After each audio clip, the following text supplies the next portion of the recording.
Hello everyone, it's Crowd Games, and today we're talking about a game that attracts everyone's attention, and it's Jamie Stegmaier's Scythe. The game takes place in the alternate reality post-war Europe. Here, huge metal robots coexist with humble peasants that work the land. The once powerful city-state called Factory has closed its doors, and now European powers are trying to capture the tidbit of land and gain wealth and fame along the way. At the beginning of the game, you get a faction mat and place your mechs and stars on it, and learn about the nation's initial power and the number of combat cards. In the base game, you have the opportunity to play 5 nations: Nordic, Saxony, Polania, Crimea and Roosevelt. Each of them has its own characteristics and an advantage that breaks the game rules. In addition, you have a player mat with available actions where you place a variety of wooden components. The mats are asymmetric, and they indicate a different number of popularity points and coins that you get at the beginning of the game. At the same time, we prepare the game board. We place encounter tokens, decks of combat cards, factory and encounter cards, as well as objective cards and the structure bonus tile. On the game board, you will find home bases of the nations and various territories. Each player puts a miniature of their character on their faction's base that is marked with a nation symbol.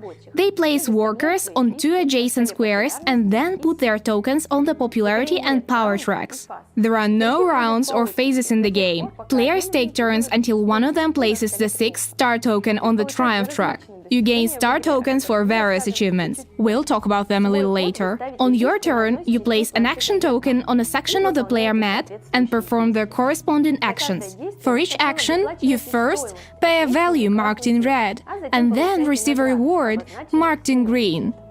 Both the top row and bottom row actions of the players are the same. Among the top row actions there are produce, move, trade and bolster actions. You can produce resources in several controlled territories that you have your workers on. The resources are metal, food, oil and wood. And if instead of a resource there is a meeple, you can get an additional worker. Move is also a simple action. Move the character, mechs or workers on the game board. Well, if you don't need to move anyone anywhere, you can just get some coins. Trade allows you to get multiple resources or increase your popularity. Choose what is more important for you at the moment. The bolster action gives you either additional points on the power track or gives you combat cards. You will need both combat cards and power for battles, but frankly speaking, battles are not the main part of the game. Rather, they are an opportunity to get additional star tokens, take over resources or occupy an important territory such as factory.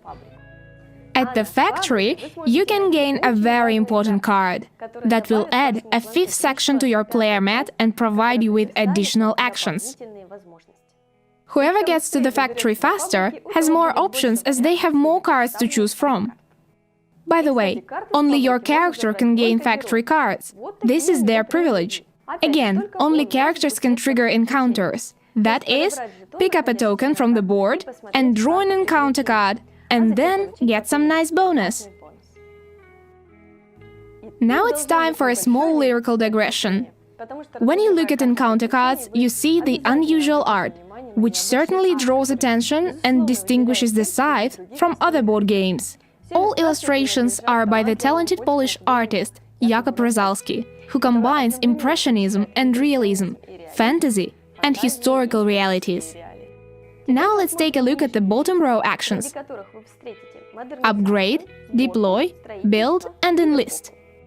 The upgrade action allows you to increase the bonus received from the top row actions and at the same time reduce the cost of the bottom row actions. Deploy action allows you to produce new mechs. Each mech build opens up new opportunities for your nation. For example, it increases the range of movement or makes it possible to cross rivers, which is not available to most nations at the beginning of the game.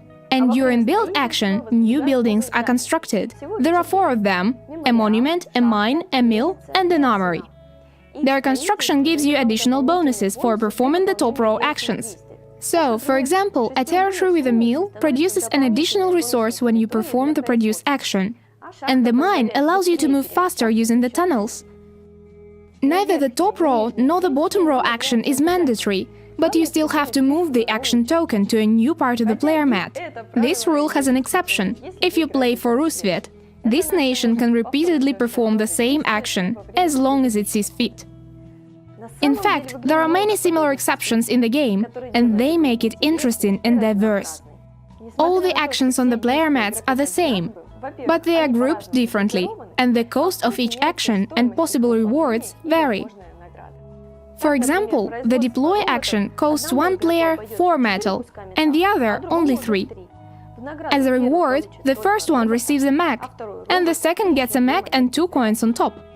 The star tokens that determine the duration of the game are given for different achievements: for gaining power points and popularity, for construction of mechs and buildings, for hiring workers, for enlisting and upgrading, for successful battles and completed hidden objectives. At the beginning of the game, you receive objectives cards. After completing one of them, you can immediately reveal it and place 1 star token on the triumph track. At the beginning of the game, the triumph track will be empty, but in no time you will notice with the naked eye how 2 stars, then 3, then 4 stars appear on it. Best of all, of course, 5. No, 6 of your stars. But in this case, the game will end immediately, and none of your opponents will be able to do anything. By the way, if you're a lonely loner alone, well, okay, if you have not found the right gaming group for the evening, you can play with Otoma. It is a great solo mode.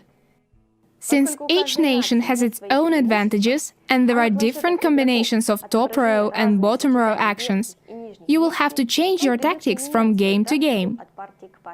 And yet the main thing is that you should always pay attention to your popularity.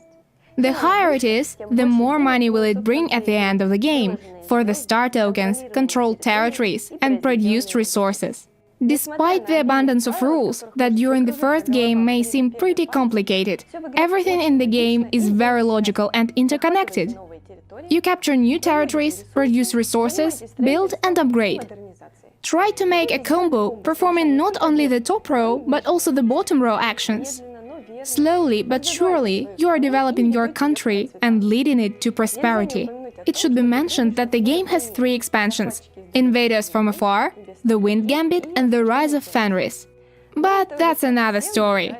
Therefore, as always, it isn't goodbye. Stay tuned!